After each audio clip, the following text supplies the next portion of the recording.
What is up, pro wrestling fans from all over the place, because this is where sickos are and where all you crazy bastards are following us, because we are certainly in that range. This is the AEW/X New Japan Pro Wrestling, also including CMLL Forbidden Door Pay-Per-Viewpoint post-show podcast, coming to you from smark@momo.com. I am your host, as always, Tony Mango, joined as always by Callum Wiggins. I'm feeling very sick tonight. Very sick? I'm feeling a little sick. Probably not in the same way. I don't know. I'm a good sick. It's a good sickness for me. So yeah, for me it's just other things. But we had a little bit of hiccup at the beginning of this, everybody. If you are just joining us in, for some reason this was set to the members only thing, all the more reason for you to be on the members only platform stuff that we have here on YouTube, and of course the Patreon as well, although Patreon's not live. That's why I always say that you should try to do the YouTube one instead, just to be able to get access to those things, because I guess that was a thing right a minute ago. But I do see we have Ashton, we have Frankie in here too. Some other people are, I'm sure, are going to be funneling in here and there. Chat it up as always in the live chat. If you're listening after the fact, then leave a comment below on YouTube, or if you're listening elsewhere, on Spotify, Amazon Music, whatever it might be, or something like that.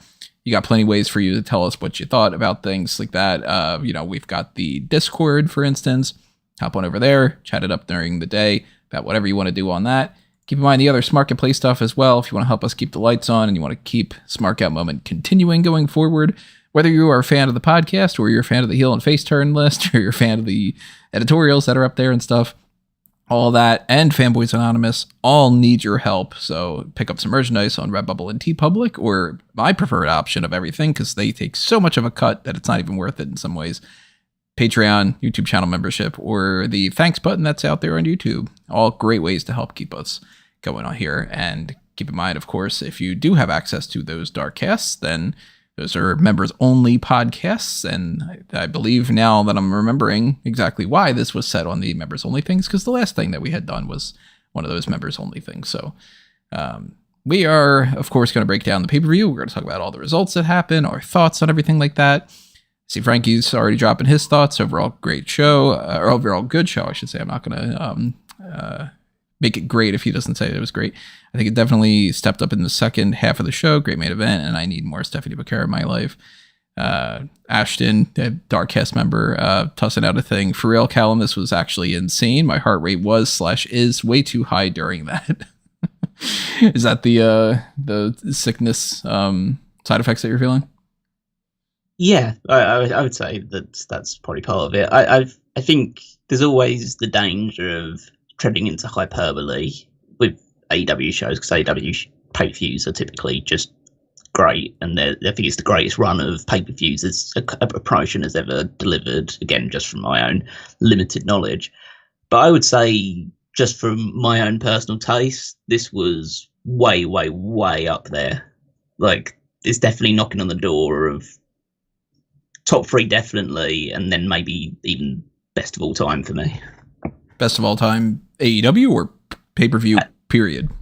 Well, AEW have the greatest pay-per-views of all time, so yes. In that, yeah, because there's not many. Again, there's some WWE ones that are high up there, and some New Japan ones that are super high up there. But in terms of like AEW, definitely, I'd put this in the top 3 of AEW pay-per-views of all time.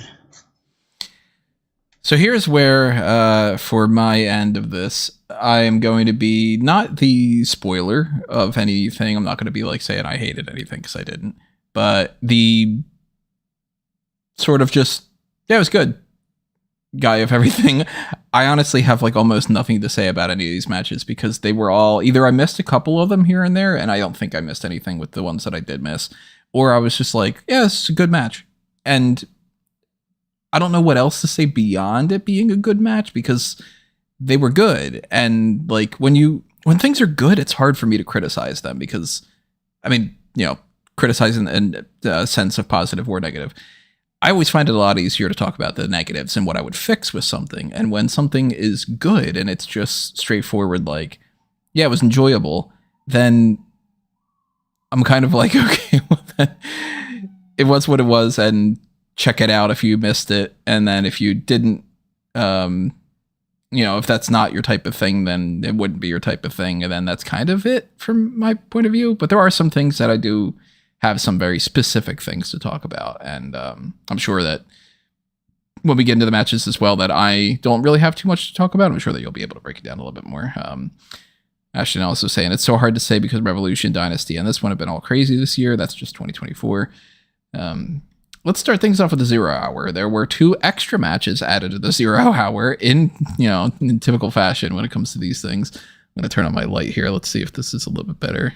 Wow, this is really bright. Let's lower that a little bit so this isn't as crazy. People don't have to see me well washed out there. It took me by surprise a little bit when we had our 3 matches that we had known ahead of time for 0 hour. And then there was a 4th one. And then yet Serpentico started coming out. And I was like, all right, we're doing that too.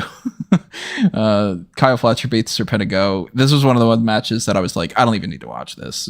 I already typed out Kyle Fletcher defeated Serpentico by pinfall by the time that Kyle Fletcher was walking to the ring still. And then I was like, I'm going to continue to work on the other stuff I was working on at the time. Did I miss anything at all in this? In terms of just the match, it was your just typical squash match. But the more interesting aspect was the stuff surrounding the match. So you may not have noticed because if you didn't check it out, but Kyle Fletcher's no longer the Ring of Honor television champion. Wait, when did that happen? He lost it on a CMLL show to Atlantis Jr.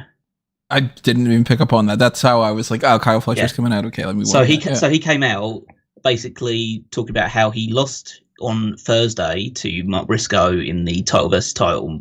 Well, it wasn't title versus title, but it was him as the television champion at the time challenging Mark Briscoe. No, it was a title match. It was for Mark Briscoe's world title that he lost. Mark Briscoe retained, and then he went to a CMLL show on Friday and then lost the Ring of Honor TV title to Atlantis Jr. So it's basically he's having a rough time of it in terms of his performances and in-ring results. So he came out here to just absolutely murder Serpentico, which is what he did. He hit a top rope brainbuster and then finished him off. So yeah, I'd say it was a squash. But the long-term story I think they're telling with Kyle Fletcher is that he just can't get the job done when it matters at the moment. He can beat all the guys that are lower on the tone pole, but then when he has a big match against somebody, it's falling apart right now. And they're clearly demonstrating him being close to Will Ospreay. We'll talk about that when we get to the main event and all that stuff as well. But it's whether is that just a prelude to when Ospreay eventually does completely draw the line under his association with the Don Callis family. Does Fletcher go with Ospreay, or is this the the underlying resentment because Ospreay's been so successful since coming into AEW that will fuel his own even stronger heel turn. So he is still currently my top pick for who I think is going to end up winning that international title. So I don't know. I mean, a lot of my picks when it comes to that, even in the WWE side of things, it's not just AEW, are the not applicable. I have no fucking idea, and then I just leave it at that for a little bit. But Fletcher is somebody that they've definitely been doing a lot of being like, okay, he and Ospreay have this connection. They're building towards something down the line. I don't know what they're building for when it comes to the 4-way tag team match. We had the Kings of Black Throne, House of Black's Malakai Black and Brody King beat Tomohiro, Ishii, and Kyle O'Reilly, as well as Roderick Strong and Gabe Kidd, as well as Private Party. Just throw a bunch of people together, have a match. House Black wins. Yeah, I thought it was a lot of fun, this tag match. I think they just had a lot of combustible personalities go against each other, like Roderick Strong and Gabe Kidd getting each other's face every now and again. There's huge pops for Private Party coming out because they're from the area, so they got a hometown reception, and Ishii got a big pop as well because just everyone loves Tomohiro Ishii. And yeah, I think that's the acclaimed catchphrase, right? Everybody loves Tomohiro Ishii. But yeah, and had the Kings of the Black Throne win, which I think makes sense. I mean, we know why Buddy Matthews is no longer around at this point in time because he's probably out both getting married and now on his honeymoon. So that's probably the reason why he was taken out. So it gives Malakai Black and Brody King a chance to stretch their legs as a tag team for a little while. They get a victory here. maybe they'll get a tag title shot down the line. Obviously, we know the Acclaimed is the next one up for the Young Bucks. Yeah. But it still gives it helps them build momentum towards it. And whether it is just because they're going for a tag title shot, whether eventually Matthews is going to rejoin in the next couple of weeks when he's back from his honeymoon and they go after the trios titles instead. But at the end of the day, it was just a fun match, and I guess the most senior of the teams won. So. And a team that, when they lose matches, they lose their mystique. So it's better to keep them winning as much as you possibly can, especially if it doesn't necessarily mean anything. Another match that doesn't mean anything, but it does build towards some momentum going forward. Willow Nightingale and Nakano beat Kris Statlander and Momo Watanabe. So that's something to just mostly push. Hey, remember, Willow and Stat are going to have their match in the Owen Hart Cup tournament coming up on, I believe it's this episode of Dynamite is going to be the Beach Break one. Yeah. So, semifinals match going on for that. Now that Willow Nightingale won this, she didn't get the pin for the team, but she won the match. Now I'm even more so going, okay, I think Kris Statlander's winning that next match. Oh yeah. I'm pretty sure that Kris Statlander's the one that's going to be advancing. But again, I thought this was a really, really fun tag team match. I thought that Willow's aggression that she showed towards Kris Statlander, and every time she got a chance to get some offense in on Kris was just immediately scrambling over to tag Momo in to do to fend her off instead. She was.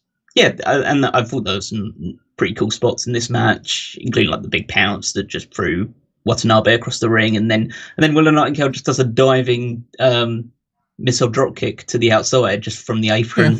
Yeah, as one does, yeah. It's standard operating procedure.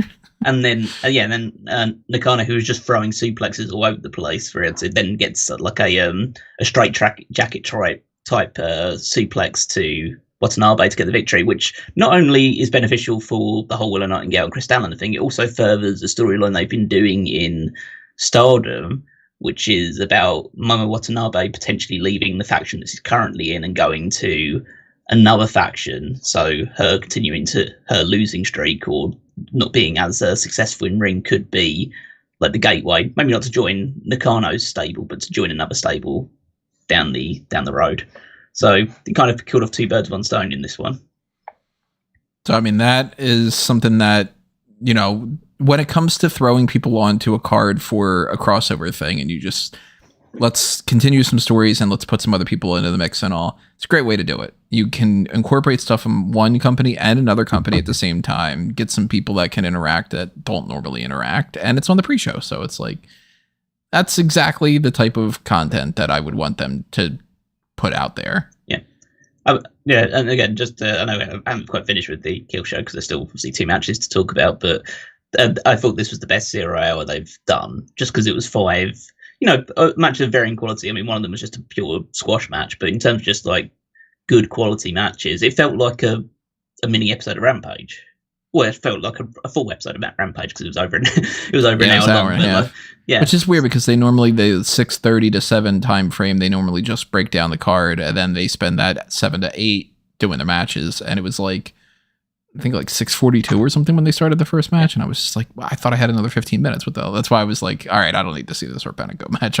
I'll finish figuring out what's going on with my dinner instead, which burger was really good for anybody that's wondering.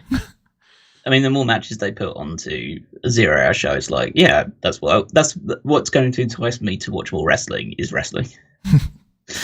Certainly not the way that WWE does with their 2 hour countdowns of talking about things. Yeah. Oh my God, it's frustrating as just talking in video packages, video packages that you see on the actual thing too. So it's not a crossover thing. It's not something that should really be a part of the Forbidden Door card in my point of view, but the Women's Owen Hart Cup first round match between Saraya and Mariah May also happened in the 0 hour. Mariah May gets a pin. She's moving on.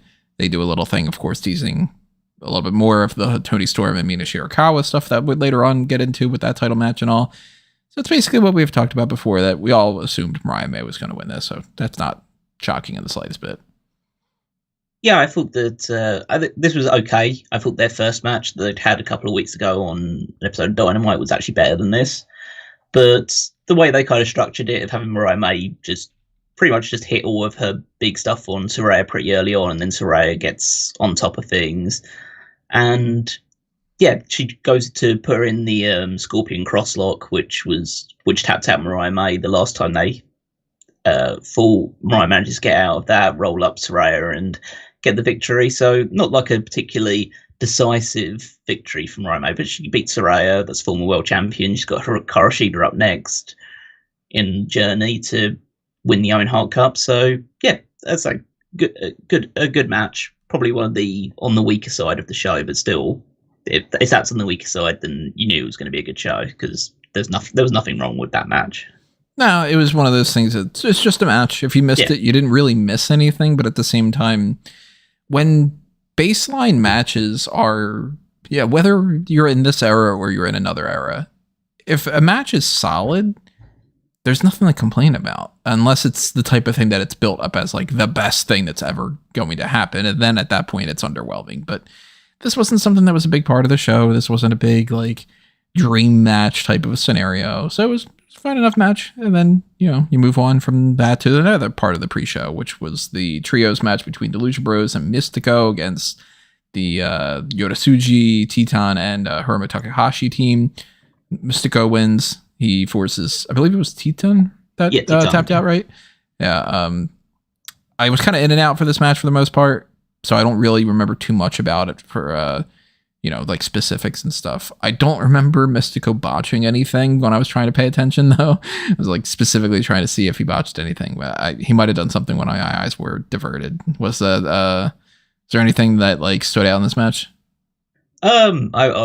Outside of it just being absolutely awesome, I thought this was better than some of the matches on the main card.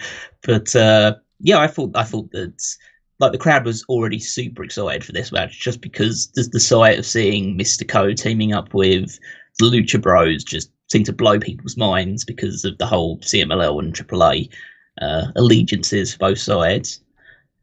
And then they decided to do the cool thing of like pairing people off. So they paired off Titan, the fast luchador guy of LIJ, against Ray Phoenix, and they did some cool stuff. And then you put Yota Tsuji and Penta against each other, the two kind of powerhouses. And then you had Mystico and Takahashi because Hiromu was like idolized Mystico, but then immediately started to try and take his mask off, which was funny. Mm-hmm. And then it's just like loads of crazy offense dives to the outside of the ring. The Lucha Bros looked fantastic doing their stuff together. Yeah, and getting Mystico the victory. He's the big guy, he's like CMLL's top star, so it makes sense to get the victory, especially because on that show that I talked about where Carl Fletcher lost the Ring of Honor title, Mystico was also attacked on that show by Chris Jericho. So I think sometime in the very near future we'll be having Chris Jericho versus Mystico. Christico, yeah. So he was you mix up the whole Mystico and Sin Cara and the other Sin Cara who was Hunico, and then he was Caristico, so now he's going to be Christico. Yeah.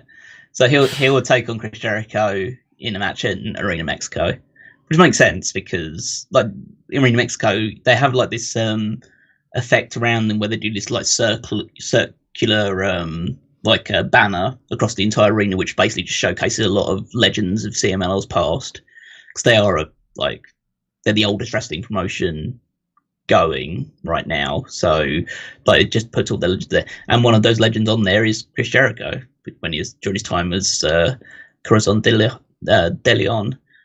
So I think this will be the first time that he's wrestled in CMLL since 95, 96. So it's a huge deal. I'm sure it'll be a big selling match.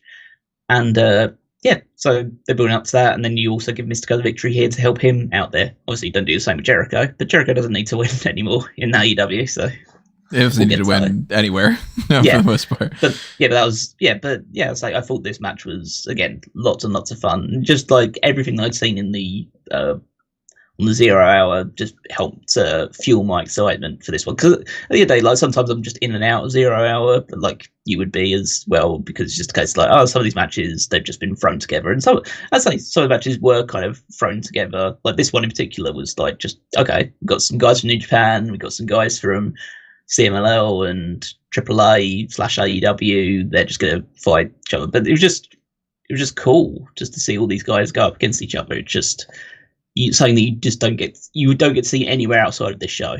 Although you might see it sometime next year, as they announce later as well.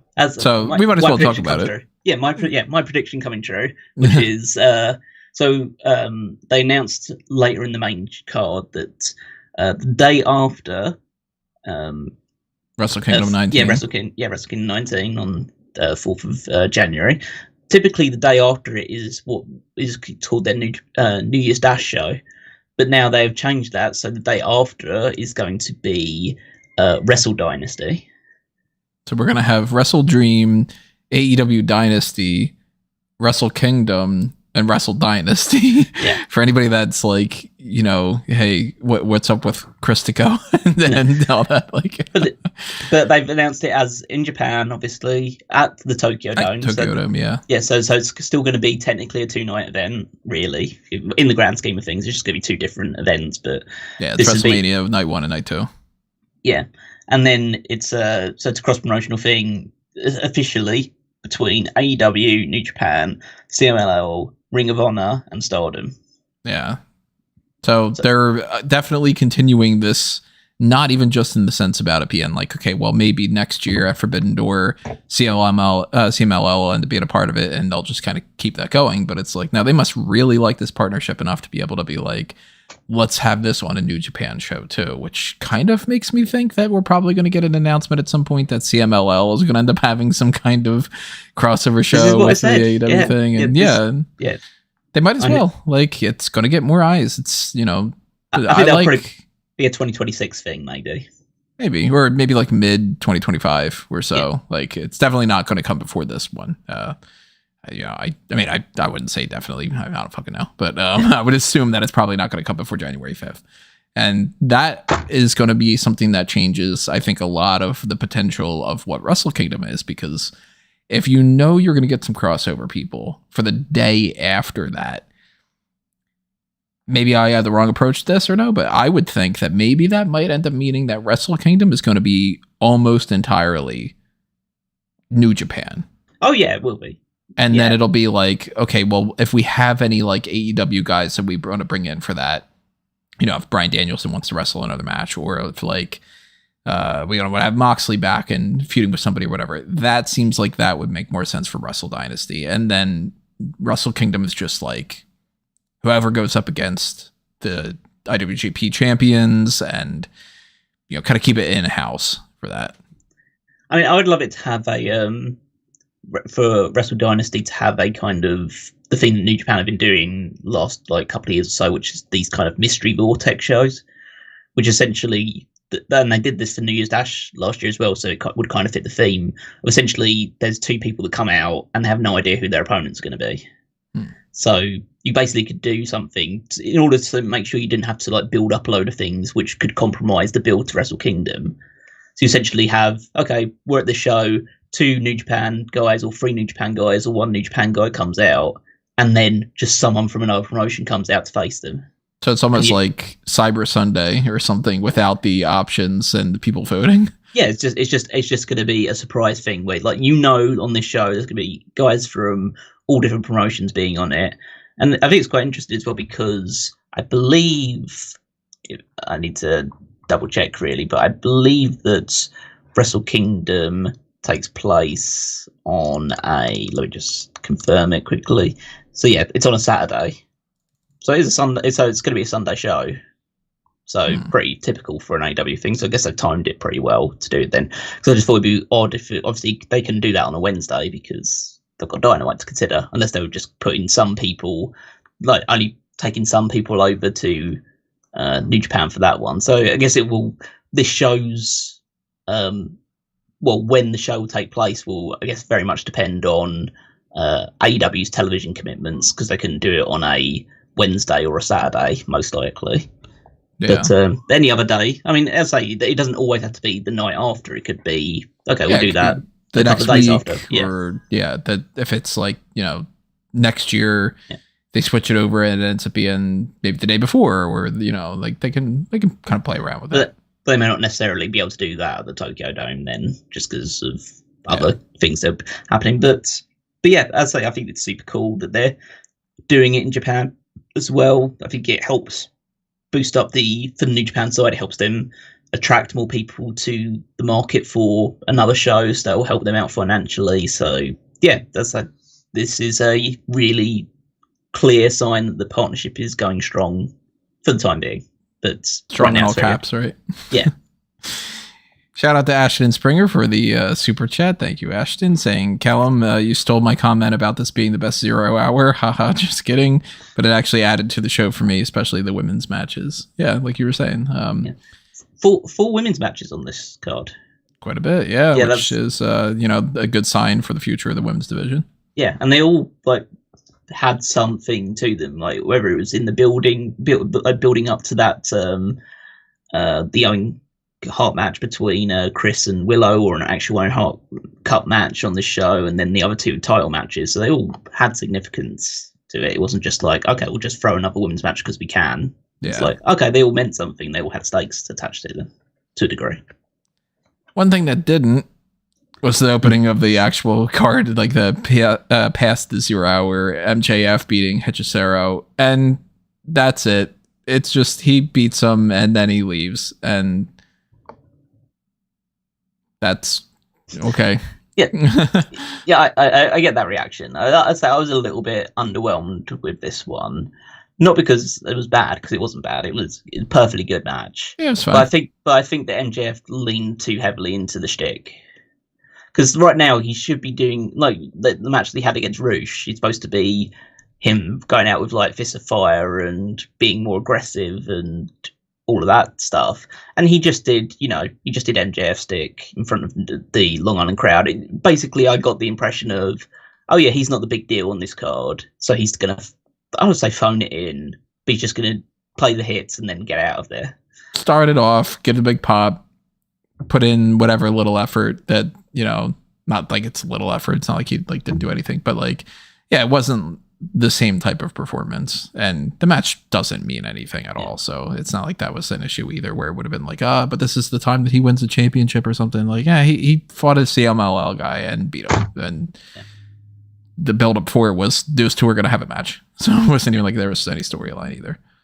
But it wasn't even like even I didn't get to see as much of Hechicero as I would like to see, and I'd say I've seen him have some really good matches in AEW, and the match that he had with Zack Sabre Jr. at a recent CMLL show.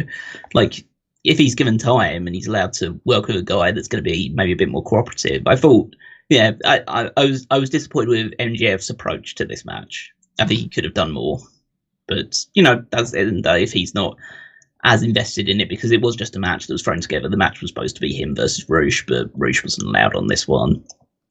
So, but yeah, I'd say good match. And you get the hometown pop straight away. So now the next match was a trio, one of the many trios matches that we had going on. The Elite, the Young Bucks and Kazuchika Okada up against Scissor Ace. We got Hiroshi Tanahashi, Anthony Bowens, and Max Caster. Billy Gunn ends up coming at the end there to try to save Tanahashi, who took a pinfall from Okada. And this was another one of those matches that there wasn't anything about it that upset me. There wasn't anything about it that stood out to it, and they did their thing. I thought that the rap in particular was it started out okay, and then it turned into garbage. You cannot rhyme the same word 6 times in a row and call that a rhyme. You don't just repeat that. Well, it was very much intentional, because essentially he's making fun of the fact that all Okada is saying on TV at the moment is bitch. So that went right over my head then. That's Okada's catchphrase. Because it's true, he is saying that, but that went right over my head. Yeah. I didn't catch that. That would have been a reference to that. I thought it was just him being Max Caster, just being lazy with his thing. But no, I'm the fool here. Yeah, I'd say I thought the rap was one of his better ones that he's done in the last year or so, because he's not been particularly great with those, but I thought they put that together well. I thought the match was put together well. I've always been a big fan, at least especially since the Acclaimed kind of rose into prominence of Anthony Bowens. I think that he definitely has singles potential. I don't think Max Caster's holding him down as much as he used to at this point in time, but they're not going to win the tag titles, and I think Bowens has potential as a singles guy moving forward. We definitely don't need to see any more of Billy Gunn. But based on the back of the ending of this, after Tanahashi went down with the Rainmaker, that we're going to get a Okada versus Billy Gunn match, which, I'm sure some people are kind of fascinated by just the prospect of that happening, but I'm kind of over Billy Gunn appearing as in wrestling capacity, or kind of any capacity at this point. I'm kind of like, yeah, just stick behind the scenes. I'm not saying like go to WWE or whatever, but I'm just saying like, you've got a lot to offer behind the scenes. You don't really need to be on AEW TV much anymore. But yeah, that's like, it was a decent match. There was a bit of comedy stuff, like Okada. Like at one point, I think it was Matt Jackson putting on Max Caster's headphones, and then Okada doing like some DJ signs in the background. Kind of like the way that people have described him online to be, or at least his AEW persona is like you're the greatest wrestler in the world, but you just want to be Mr. Bean. That's essentially what Okada is doing right now. I didn't get that connection, but that's a funny way to put it. But yeah, so it was a good match, and it just tides things over until both you have the tag title match, and then you also got Blood and Guts to think of at the end of next month. So you still think it's going to be acclaimed in the Blood and Guts match, or you think that we're going to end up kind of replacing them over the next? Oh, I never wanted the acclaimed in that match. I want the tag title match to be done and them to be thrown out of this storyline, because it's like they're not big enough deals for Blood and Guts. No, I think that's something that they're great for a number one contender spot, but Blood and Guts should be, it's the same thing as what happens with like War Games and with Hell in a Cell. For these things to continue to matter, they need to be treated as the biggest deals possible. And AEW hasn't had the best luck when it comes to Blood and Guts. Almost every single one of these matches so far has been like, we have to push it back. At least one of the people is injured, so we have to replace them with somebody. So I don't think that the Acclaimed is in a spot right now where they should take up 2, if not 3 of those spots. And then just, throw a couple more people in there. I think that needs to be like stepping stone kind of quality for them. Have the tag match. Maybe they get taken out afterward or something. And then a bunch of other people come in. And then we get the 5 people that really... Ospreay, Swerve. We get like some Blackpool Combat Club type people. We maybe the Elite ends up starting the whole thing with like MJF continuing with that. Maybe they end up, I don't know. It's a whole big thing. Yeah. And then Ash just put the same thing out there. Ospreay, Swerve, MJF. I'm like, yeah. Right. Right now, the 5 that I'm thinking of, I've only got kind of 4 nailed down in my head at the moment, but the 4 that I've got nailed down are Swerve, Ospreay, MJF, and Daniel Garcia. Garcia makes sense, yeah. The 5th, and then you can throw like Danielson in there, or you can throw in, I highly doubt somebody like I think it should Omega. I think it should be someone who wasn't in the 4-on-4 match. So it can't be So in my mind, it can't be Danielson. I think it needs to be someone that wasn't in the Arcade in the Arena. Yeah. So in that case, I'd probably go maybe with Moxley. I can see that. And he's obviously, we'll talk about him a bit later on as well, but there's nothing tying him down to not be in that match. So, but yeah, obviously you'll have plenty of options there. I'm sure there's plenty of people you can put onto that one, but those are the 4 that I'm kind of fixed in right now as being in the match. Now, speaking of Bryan Danielson, he won the next match. That is a first round match for the men's Owen Hart Foundation Tournament Cup. Beats Shingo Takagi by submission in a match that is very much like, yeah, watch it if you didn't. Like I don't know what else to say. It's like, yeah, okay, you put people that are good in the ring together, and then they wrestle. There you go. Yeah, I mean, this was such a great match. I thought that again, just a huge amount of physicality. Had like taking big bumps off of the whether it's like the back suplex off the top rope, and then there was a superplex later on as well. Danielson continues to just play with everyone's emotions by pretending that he's either concussed or he's got a broken neck or that he's having a heart attack or something. I don't know. That'll be the next one down the line. But that's how he gets his kicks, by making people genuinely fear for him. He clearly enjoys it. He clearly enjoys making people feel uncomfortable. But that's what he does. And yeah, it was very aggressive towards the end, like going back and forth, like big clotheslines, lots of kicks, and then Danielson manages to get him into like more of like just tying limbs up into the into an armbar. I think that was kind of where he was going throughout the entire thing, was targeting the arm of Shingo.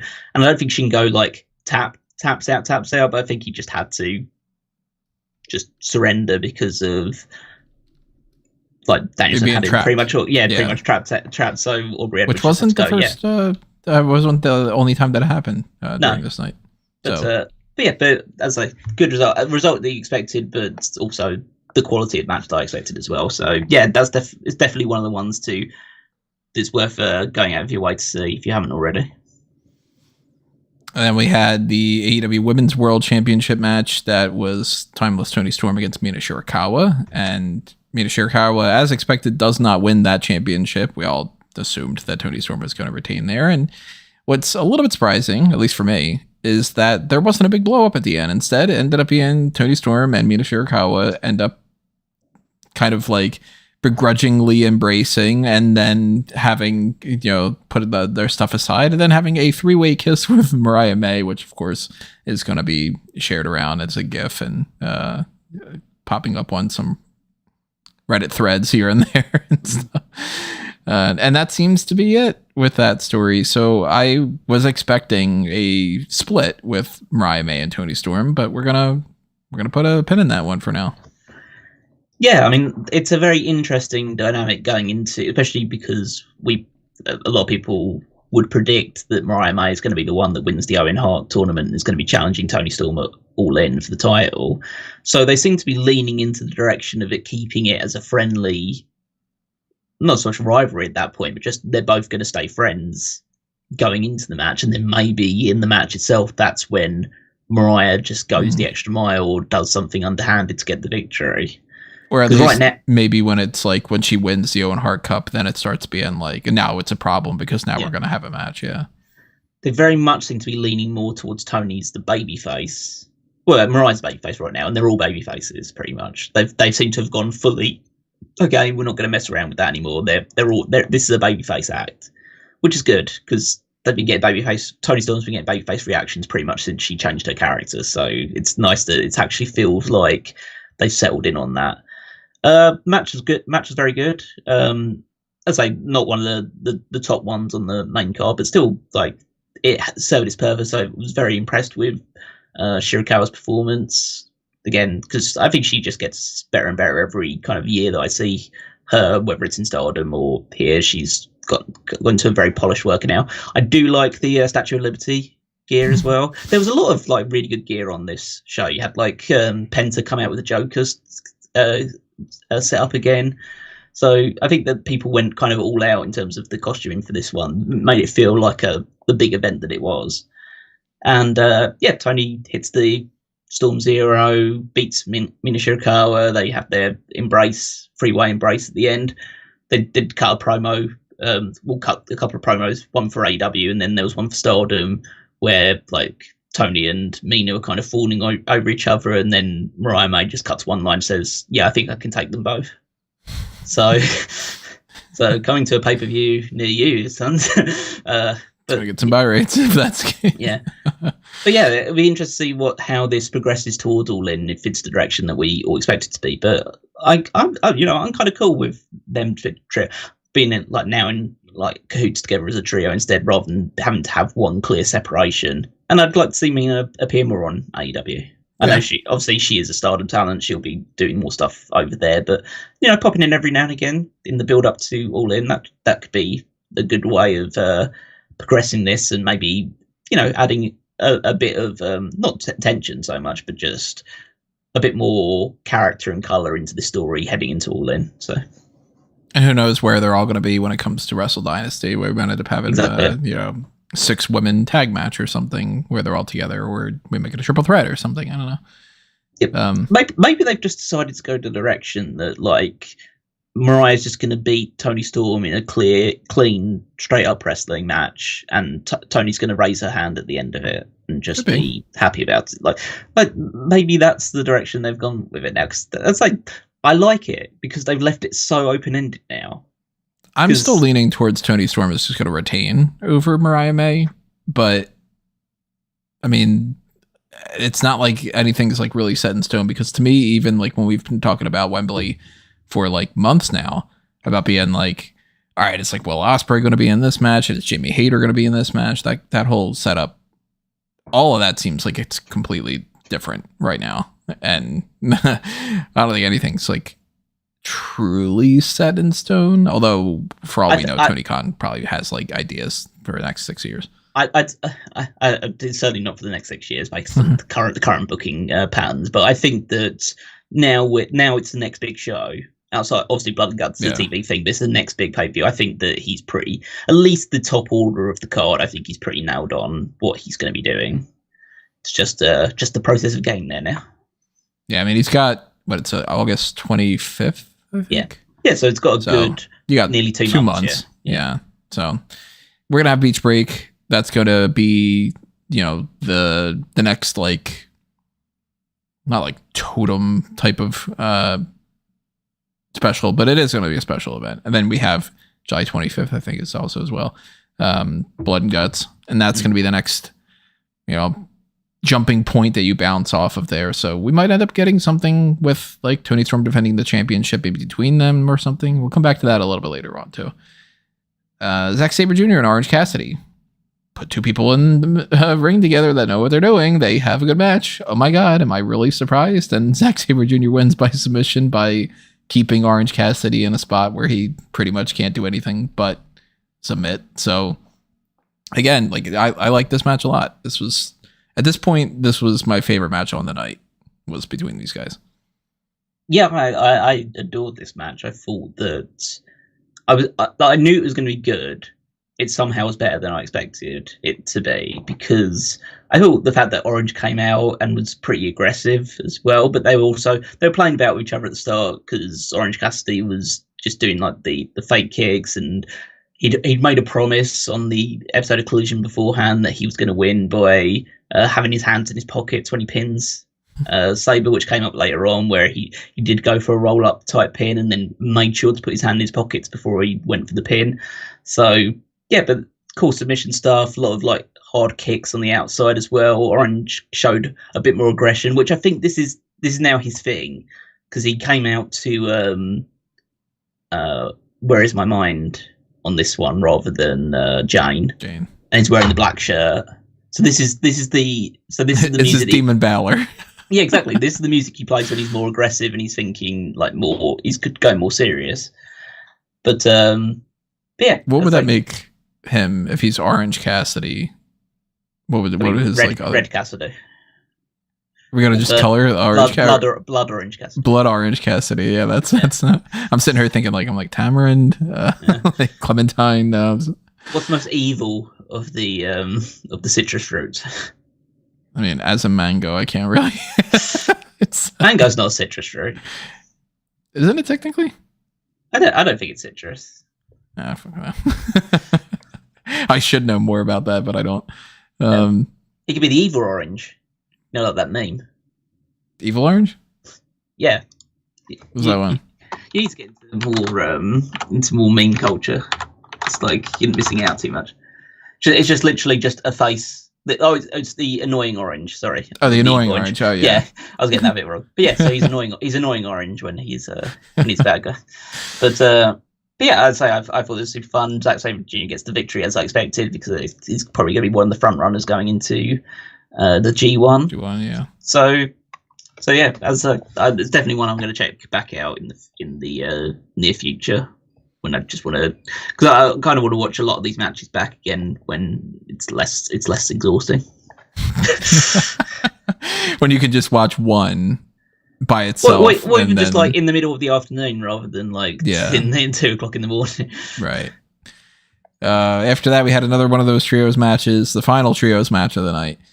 We had Hook, Katsuyori Shibata, and Samoa Joe up against Big Bill and Jeff Cobb, and the New York native, as he tried to pass himself off as, Chris Jericho. Thanks, guys, for that. I still there's part of it that I like this gimmick. it's stupid, and there's some parts of it that don't quite land, but there's a lot of it that I like. I mean, it's fun in small doses. The fact that this was the only segment that he was involved in, that's totally fine. And the fact that, you know, him just saying to the crowd, says, "Hey guys, I know you don't want me to retire. I know that's," and it's because just for the "please retire" chant start. And I love the fact that it's now encouraged a dueling chant of "you still got it, no you don't," that kind of, that sort of reaction. Yeah, again, just fun. Guys, big guys going up against each other. You had like Jeff Cobb lifting up Samoa Joe like he was nothing. And then, yeah, just some good double team stuff between Hook and Shibata, both doing the walkaway spot from a Jericho crossbody attempt, because this, like, they've just learned from Joe to do that. And then Hook beats Jericho with the Judas effect.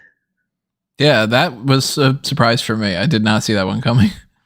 So I think that probably confirms it, that Hook's facing Jericho for the FTW title soon, and he'll win it back and hopefully retire at that point, because I need this trios team to go after the trios titles. But then again, you've got, at the moment, it feels like it's the Bullet Club Gold going up against the Patriarchy, which is interesting. But I would like this team to be in the trios title picture at some point. They're a lot of fun. And you know, I mean, Hook is going to probably have to wait to get his title shot until after Minoru Suzuki at the very least. But that could be, you know, as far as like the next episode. That could be episode Blood. Yeah, we could be on a Blood and Guts. Like, put that as one of the like prelude matches before the actual main event. Yeah, then you could do Hook and Jericho at Wembley or something if you wanted to get around to it then. But I don't want to wait that long. But I mean, that is the next pay-per-view. So if they end up doing like the Suzuki thing on Blood and Guts, they're going to spend a whole full month on that. So you only have a couple weeks. Enjoyed that match. Enjoyed the next match too. It was a ladder match for the vacated AEW TNT Championship. You had Mark Briscoe, you had El Phantasmo, Lio Rush, Konosuke Takeshita, arguably the favorite according to the crowd, Dante Martin, and the winner and your new TNT champion, which we all were kind of assuming was going to be the case, Jack Perry. Scapegoat comes out on top with the championship, meaning that the Elite all have belts at this point, which makes perfect sense. You want to make them look like they are stealing these titles, or at least showing a position of power in a lot of different ways. And Jack Perry's been doing some good stuff since he came back, so I'm 100% down for this. I have no idea who's going to beat him for this belt.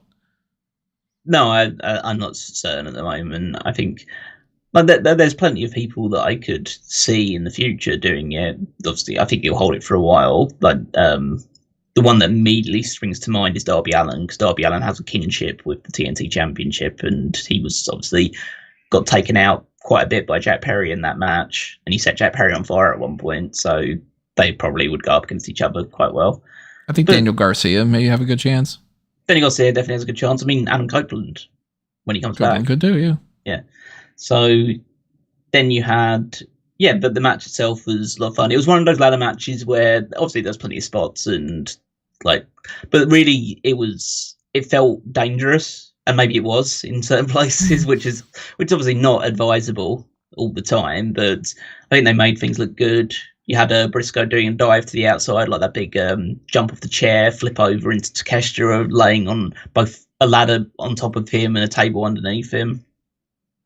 You had like Dante and Leo battling out on the top of the ladder at one point, with Jack Perry knocking them both down. Takeshita hit a blue thunder bomb to El Phantasmo. The crowd was just super into Takeshita, but that's just because Takeshita's great, and they just can't boo him at this point. Even though they'll boo him in the right circumstances, it's a guy that they like. But in this sort of thing where it's just a bunch of people just having cool stuff, like he just does cool stuff all the time, and so the crowd just gets behind him. Yeah. And eventually Briscoe takes him out with like a Jade Driller onto a ladder, which again looked pretty nasty. And then you had Jack Perry take out who I guess they assumed would be the sentimental fan favourite. Obviously, they probably didn't bank on Takeshita getting they expected Bob Briscoe to probably be the one that gets the big babyface reaction. It was the top babyface in the group out of the bunch, so makes sense. Yeah, and he gets taken out by Perry, and then Perry's able to climb up and grab the ladder instead. I do like the fact that like Perry, he set up the ladder and he had taking out Briscoe with a ladder shot to the head, but then before he just starts climbing, he just makes sure to grab a chair and just hit Briscoe in the face again while he's laying there, just before climbing up, just be an extra dick about it. But yeah, it makes total sense for Perry to win. It's predictable, but it's the right kind of predictable, where like any other decision would have seemed a bit weird. So right, yeah, Perry being in this, as soon as he got involved, it was like, all right, Perry's the guy that should win this, and if not, then there needs to be a justifiable reason why he doesn't. So for them to come around to that idea, it's like, yeah, it's pretty obvious, and not a bad decision either. Like, he deserves to be in that kind of spot. Yeah. And as I said, there'll be things coming off the back of this as well. I'm sure we'll see more of Dante and Leo Rush teaming together as part of like maybe an expanded top flight with Leo with the other three guys in it. I think that obviously Takeshita and El Fantasma are both heading for the G1. So I can't remember if they're in the same. I don't think they are in the same block, so I don't think they'll come up against each other in it. But I don't think that was really in their mind when they put this together. I think they just wanted, hey, let's put El Fantasma in this because he's a cool probably guy. Yeah, they're probably just like, well, we can put him under the card. We need another spot. We don't have anybody from CMLL or New Japan else that we really specifically want to target, so put El Fantasma in there. And I guess that Mark Briscoe I think Mark Briscoe would be a cool guy for Jack Perry to have like a first defense against. Basically just push the idea of, Mark came so close to winning this one, so they have like just a straight up match where Perry can beat him just on an episode of Dynamite or Collision or something. But continues the same thing from Anarchy in the arena and also too. But obviously his main focus now should be whoever he's going to be defending the Ring of Honor title against the next big show. But yeah, we'll see if they do decide to get anything sorted for that. So unfortunately, I can't say that I was as big of a fan of the next match. The winner takes all match, it was for the AEW TBS Championship and the New Japan Strong Women's Championship. Stephanie Becerra losing to Mercedes Moné, as we expected. We all knew that was like, if you want to bank on one thing happening on this pay-per-view, it's going to be Mercedes wins this match. And I just couldn't get into it. I know that there were parts of it where Stephanie Becerra was really getting the crowd behind her, and they were really supporting her more than anything. But every time that Mercedes started to get back into the swing of things, I was just like, I'm not digging this. Like, I forget what move she did, but she did something where she was doing like a baseball slide or something. And it was like, it's almost like she got to the ropes and then decided to lay down and then put her legs out there. I'm not feeling her across the board in a lot of different ways. I hate the CAO thing. That's it's another whole thing, but I don't know. It wasn't clicking. Wasn't clicking for me. I mean, I enjoyed the match. I thought that Stephanie Becerra absolutely outshined Mercedes in the entire match. I thought that, but I kind of expected her to, because I've seen stuff that Stephanie Becerra's put together in the last couple of months, and she's just an excellent talent. I want to see more of her moving forward. But that means I'll probably have to be checking out CMLL more often. But but I thought that her stuff, like her big plancha dive to the outside, like she was very aggressive with the headbutts and the knees and kicks. Mercedes was good, but I don't think she was particularly great in this match. The crowd started getting on her back, and then there was also a guy in the crowd that was wearing like a Boston Celtics shirt, and then the crowd started shouting "fuck the Celtics," which I think Mercedes. I don't know whether Mercedes expected to get as negative a reaction as she did in this match, because obviously she was booked as the babyface, but everyone got behind Stephanie instead. But this is kind of what it is with Mercedes. I think she, with a more again, I don't like using the word casual, but like with a more like maybe TV audience to just like come up for an episode of Dynamite or whatever, she'll be treated as the big star because and therefore cheered more often. But with the more hardcore fan base, which you're definitely appealing to with a show like Forbidden Door, she gets a negative reaction. I think she is definitively, and people described it, and I think it's absolutely true. She is the John Cena of AEW, and that'll be what her lot is moving forward. She will get booed by the hardcore fans that think that she's here for either a paycheck or just like doesn't really feel like she belongs in AEW. But she'll be beloved by the even more casual or like, that kind of audience that they're trying to appeal to. So that'll be her lot in life in AEW. But it's something that can work. I mean, it worked for John Cena. for years and years and years. To be that part. Yeah, because we all hated it to a degree. Like, we all wanted Cena to turn heel, but like it benefited him and it benefited the company for him to be a babyface that everyone hated instead. So that's like, but I guess the most important thing is, well, Mercedes wins. She's now a double champion. She'll be doing stuff in New Japan as well as holding this AEW champion, the TNT championship, TBS championship, should I say, moving forward. But then the big thing happened after that when Dr. Britt Baker comes out and she's finally back. It's been nearly a year since we last seen Dr. Britt Baker. It feels even longer than that, just because it's like I can't even remember when we did actually see her, but she looks great. She, comes out in a sense to basically put Mercedes Moné on notice for, I would assume, is probably the TBS title, not the New Japan Strong title, but you never really know. That'll be the all-in match for the TBS title. Yeah, seems like that's probably the case. Yeah. Which that's a feud that's been long on the list of, if we see Sasha Banks in AEW or Britt were to go to WWE when Sasha was still there and all, then that was one of those things that people have been looking forward to. So it's one of the biggest matches that they could possibly do. So that makes sense. Yeah, and they'll definitely, I think, based on the reaction, because Britt came out and got like a monster reaction, like the crowd went crazy for her to come back.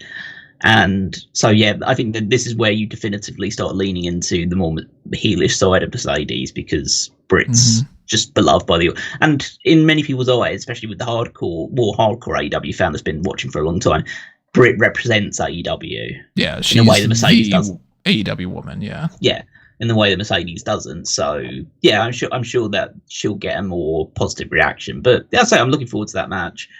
And this wasn't my favourite women's match on the show, but I thought that I came out of this wanting to see more of Stephanie Vaquer, which in one way is a positive. So I'll take the positive out of it for that one.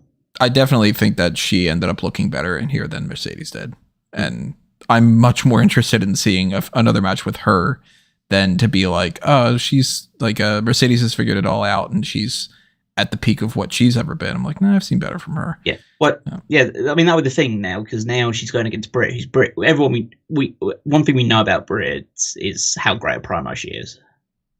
So now she's got to bring. She'll rip Mercedes apart if she gets the opportunity to. So on the microphone. So Mercedes has to step up now in order to live up to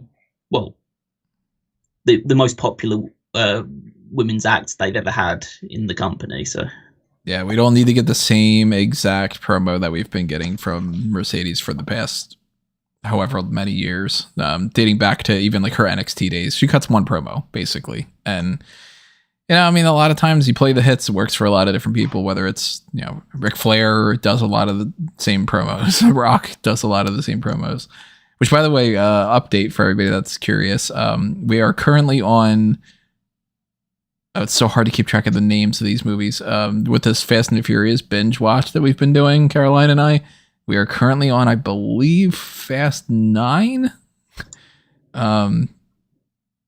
which is, I forget the name of that one. It's like F9, we're back again or something. Turn on the NOS. Whatever the one is that's after Hobbs and Shaw, that's the one that we're currently on, and they all blend in fucking together and all. But it's funny seeing more and more of The Rock just being The Rock in these movies and just having no range whatsoever. It's horrifying the fact that like he just plays himself in every movie. The last one, the Hobbs and Shaw one, they stopped having him even be the character that he was in the previous ones. Like he shaved off the goatee. He has like now he's just like, oh, I've got a daughter and like we're gonna go to Samoa, and Roman Reigns was in that one, so it was like, look at that, he's doing a Superman punch. I genuinely believe the last time he played a character that isn't exactly like himself was Moana, and that's because he was animated. He was Ashton in the chat says he is actually terrible in F5. I don't remember which one F5 was. I know I've watched it at this point. Fast 5? Man, yeah, I don't remember which one that was. Is that the one with I've never watched any of the Fast and Furious movies, so you're not going to get anything at me. So that would be hell if I know.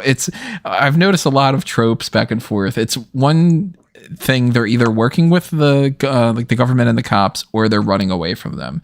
In each movie, it's one or the other. So I think that one's running away from the cops, and keeping that going on.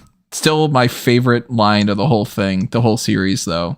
My number 3 favorite line of the whole series is "Forget about it, cuh," which is like, what? You really think you're gonna pull that off? My number 2 favorite line, I don't remember the exact line itself. I got to go back and check it out, but it's one of The Rock's first lines where he's just like angry for no reason at somebody. But definitely my number 1 favorite line so far in this whole franchise is the way that The Rock says "some bitch" in this one line. It's fucking great. These movies are goddamn ridiculous and batshit stupid. Okay. I recommend checking them out when you feel like watching something that just melts your brain. You mentioned something earlier about something happening with a chair, and my favorite thing that happened with a chair on this pay-per-view happened in the next match. It was the IWGP World Heavyweight Championship match. Tetsuya Naito beats Jon Moxley for it, and in part because Red Shoes, when Moxley had brought a chair into the ring, he caught him doing that. He didn't allow him to do it. He grabbed the chair, and then he decided to just hug it for a while. That's what Red Shoes does. That's what Red Shoes does. Does he normally? I'm going to use my my little M&M container. He's just like this. And it's like a solid like 30 seconds or so where he's just kind of like, "It's my chair. It's my friend." These, by the way, are not as good as the minis. For anybody that's wondering. I've been in multiple live audiences where there's been a Red Shoes chant going during the match, because he's a legend, like Japanese refereeing legend. Like, he's been doing it for decades, right? Yeah, decades. So the crowd just loves him doing it, especially US audiences and UK audiences. Not so much in Japan, because they don't, they actually just care about the wrestling. They don't really. They're not trying to make the referee a big part of it, but the American crowd just love him, especially because he just wears red shoes, and that's the thing.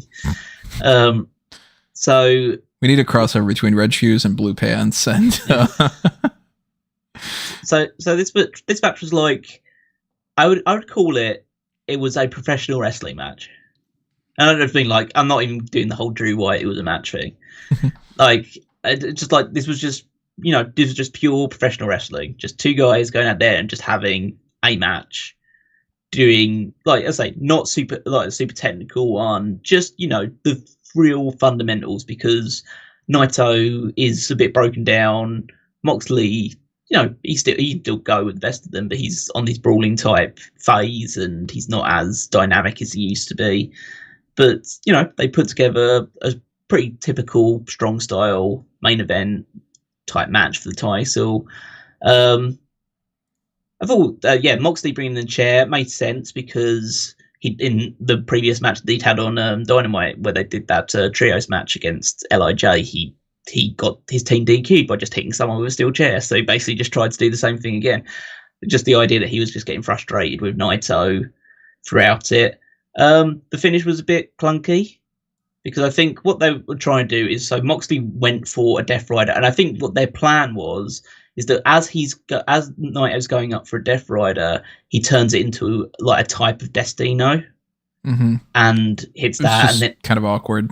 Yeah, he basically just like landed on top of Moxley, and so then he goes for Destino, but then Moxley decides to hold on for a while and just like hits him a few times, and then he goes for another Death Rider, but then Naito reverses that into Destino and gets the victory.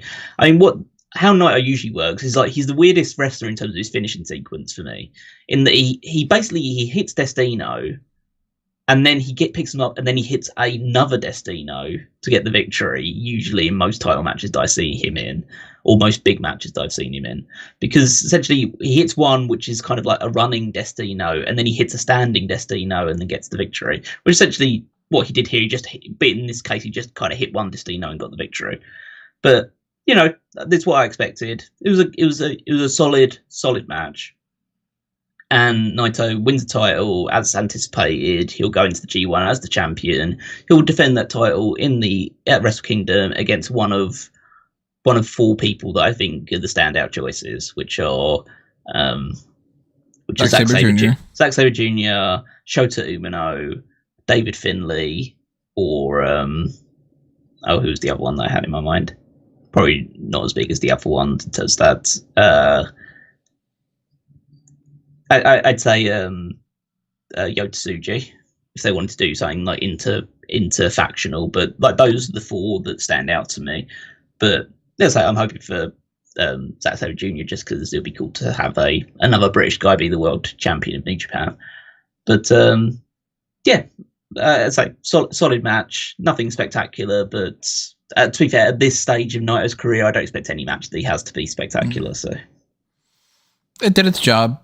The title changed hands. They got a big moment, and then they can move on. And like you said, like G1's going to influence things going forward. Now we know about Wrestle Dynasty, so that's going to be something that changes things up a little bit too. And who knows if maybe the IWGP Championship is defended on both nights, or if it ends up being just like, well, we'll give them a break on night 2 of that.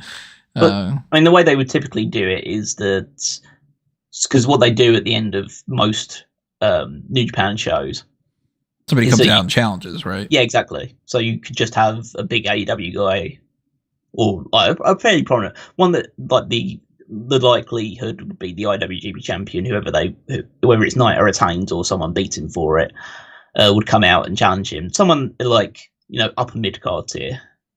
Yeah, it could be like maybe Zack Sabre Jr. wins the title, and then it's like, oh, Orange Cassidy goes and challenges him or something like. But so we'll see how that ends up going. But but as I say, this match served the purpose that it was meant to. And then realistically, when it comes to the main event, same sort of deal. You had Swerve Strickland against Will Ospreay for the AEW World Championship, and the purpose of that match was to have a banger, and they had a hell of a match, and they usurped that spot of what I said earlier in the night of Zack Sabre Jr. and Orange Cassidy. At that point was my favorite match, and then we ended up getting this one. I'm like, all right, this is the best match of the night, and beat the crap out of each other in a lot of different ways. Lots of false finishes towards the end there that really got me. I mean, once we got the screwdriver spot where Don Callis was trying to get Will Ospreay to use that, and continue that story of him not wanting to do what Don Callis is telling, and then having like a conscience and all, leads to a distraction enough of a time for Swerve to be able to capitalize. And I'm just like, all right, he's going to win now. And they had like 4 false finishes at that point, and started to make me kind of think that maybe Ospreay was going to win. So they got me on that end. The whole time leading up to this, I was like, there's no way Ospreay is going to win. And then, unfortunately, his grandmother passed away. Once when it comes to that. On top of that, when they started doing this, I was like, oh shit, maybe they're actually going to give the title to Ospreay here. So they ended up selling me even more towards the end of that. Very good match. Yeah, again, I thought this was absolutely excellent, but could go through all the little details really. Like Ospreay coming out in Hayabusa tribute attire with the mask. Hayabusa was one of Ospreay's kind of idols, somebody that he just built his persona around a little bit. Obviously, Hayabusa passed away good 20 plus years ago in a wrestling match, breaking his neck on a moonsault. So it's like that was but just to have that connection between a guy who was so prominent in Japanese wrestling and basically had one of the coolest aesthetics out there, to him to model that as well, that was great. And then obviously him getting quite emotional with like his grandmother's name on his sleeve as he was going for it as well. And then the match was just these two having a lot of fun, but throwing in the aggressive stuff as well. I thought this was the best Swerve's looked, but it's not as champion, should I say? But it's not hard when you're facing Will Ospreay to have the best match on the card. That's basically what Ospreay's MO is: have best match on any show that he's on. And yeah, they did some really violent stuff. Like Swerve demonstrated that he had the whole match was built around the fact that Swerve has a killer instinct that Ospreay may be lacking. Because you had like Swerve hitting like a pile driver on the guardrail onto Ospreay, and then he hit like a swerve stomp right onto the Spanish announce table. Dropped him on the apron at one point. Yeah, and then it's just like, but then Ospreay basically had enough, and he was going to hit the Tiger Driver 91, but Swerve managed to get out of it, and then Ospreay hits a flying hidden blade into the referee, taking him out. Then you have the whole Don Callis stuff, and Ospreay refusing to use Screwdriver because that's just not who he is anymore. But that hesitation cost him because Swerve just kicks him in the face. Ospreay had a hell of a shiner in his face. That kick landed, but like, because I just like saw him come out and thought, oh my god, he can't open his right eye anymore. It's just, and then Swerve just eventually takes him out, hitting Swerve Stomp, but then kick out, and then hitting another house call, but a kick out. Just they gave Ospreay everything, made him look as valiant in defeat as they possibly could, which is exactly what you wanted to see happen. And Ospreay tries to hit a hidden blade, but essentially he's got no force in the arm because he's just sort of. Yeah, that was the most. That was actually something that was underrated out of it, was that as soon as Ospreay kicked out of the Swerve Stomp attempt, Swerve just basically broke his arm, or tried to dislocate his elbow by doing the stomp to his arm, and like that immediately like took out his hidden blade as a kind of weapon, so it had no force into it when it hit Swerve. Swerve just hits him on a house call, hits him with the I can't remember what the name of his finisher is, like his other finisher. Yeah, and then gets the victory. And as like completely decisive, there was no doubting who was the better man on the night. Obviously, you have the Don Callis interference to add a little bit of cloudy murkiness to it, but Swerve was a fair and rightful winner, and he beat him with his move, and he's the champion moving forward.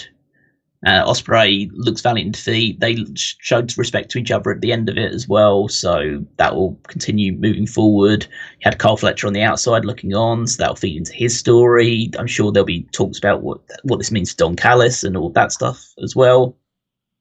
But yeah, excellent main event. And yeah, cut off what I thought was a overall pretty excellent show.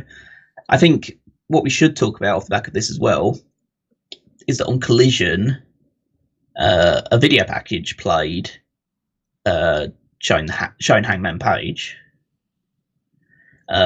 Basically, just him in his house drinking a lot, and they filled in clips of Swerve stuff. They filled in clips of the Elite suspending him.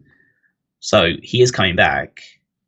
You would assume he's the wild card, like we've been talking about. You'd assume so, but it is interesting that they're doing a hype package for him, and it's obviously it's not like they've just hidden him a little bit. It's obviously him throughout this, so they've clearly hyping him up. So it'd be odd that they do that rather than have it be a surprise. Mm-hmm. But maybe they want to just make people.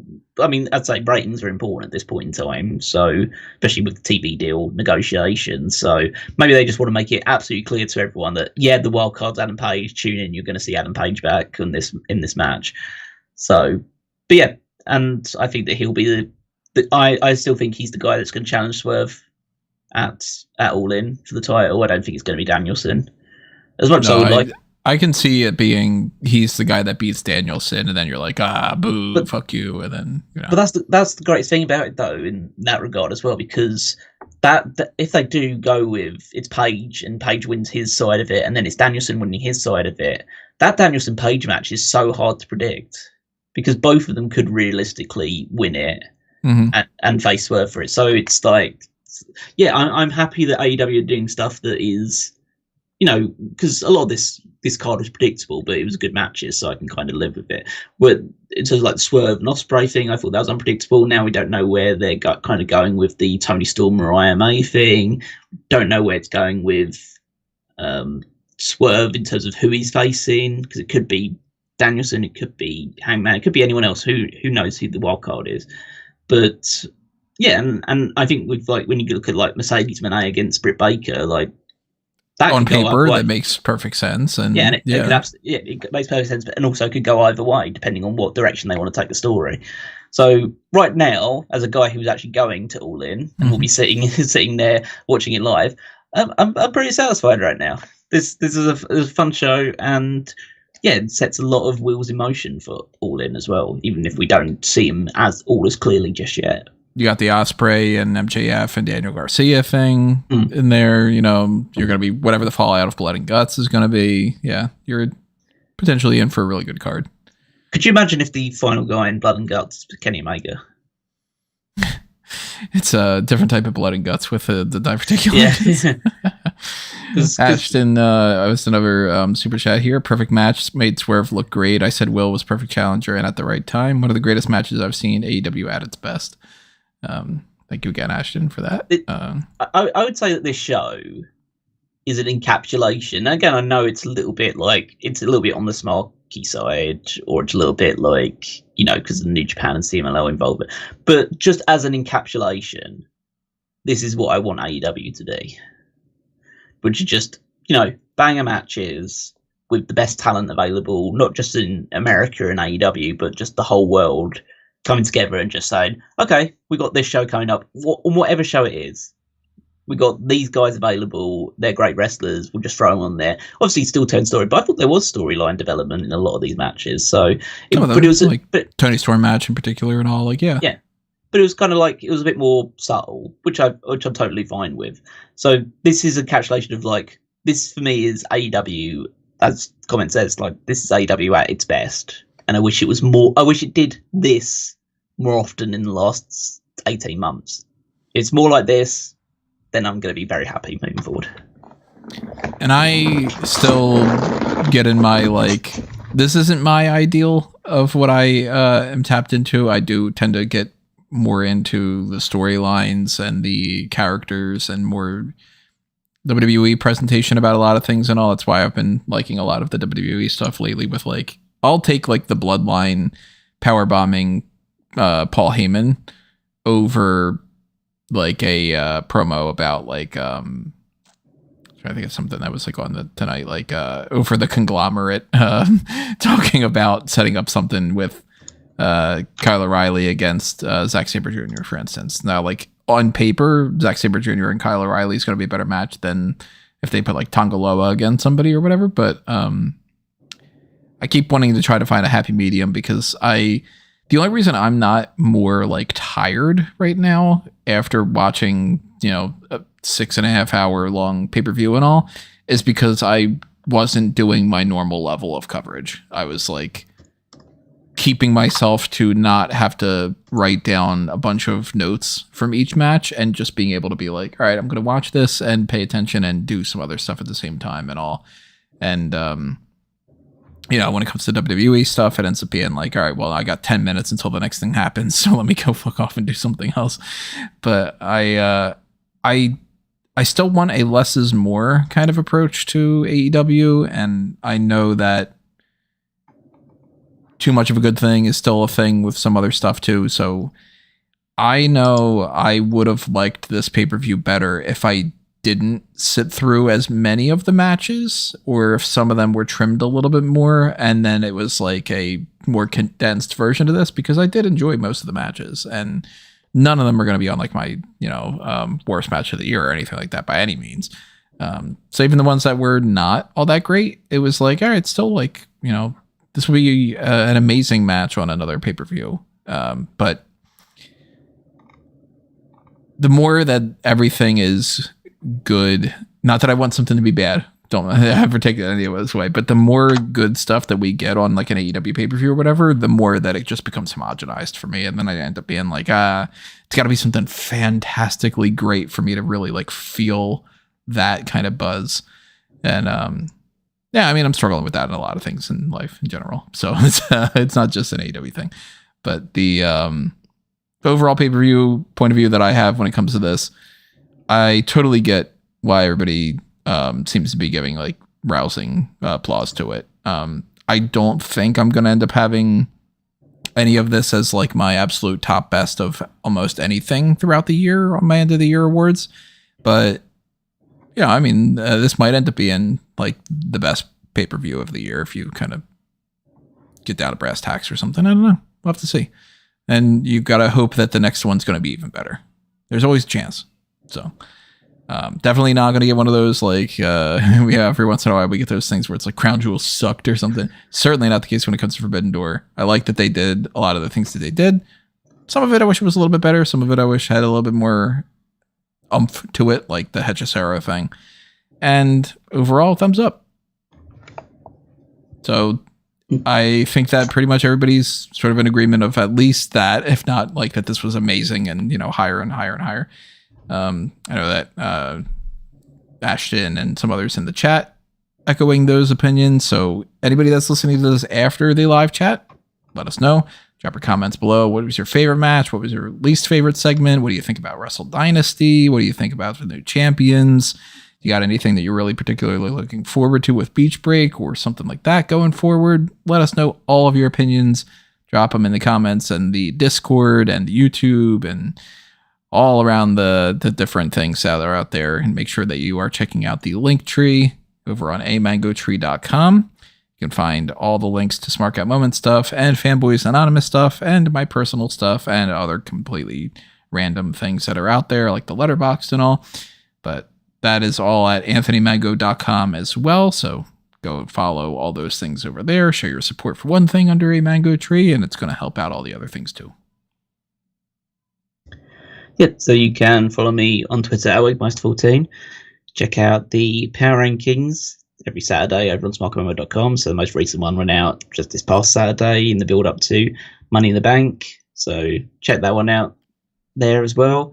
Also, while you're there over on Smark Moment, you can head on over to the Fantasy League, also at www.fantasyleague.com to see how our teams are doing, who's taking the lead right now. I think it's very close at the top between me and Rob. Rob's still just about ahead, but I managed to claw back a few points in the last couple of weeks, so it's a bit, I was like nearly neck and neck, but we'll see if Money in the Bank changes a lot of things there, because there's a lot of points on the line for whoever gets hold of those briefcases.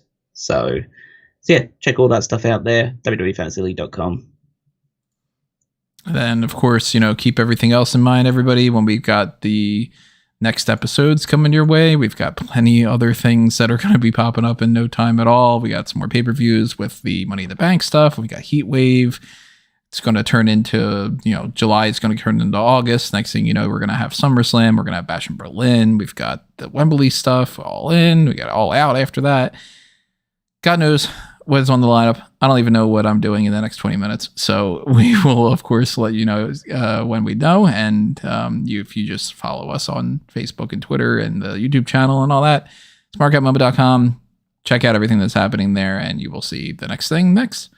But adios for now, everybody. Thank you for listening to this episode. As always, we greatly, greatly appreciate it. But this has been another Smark Out Moment, and we are being counted out.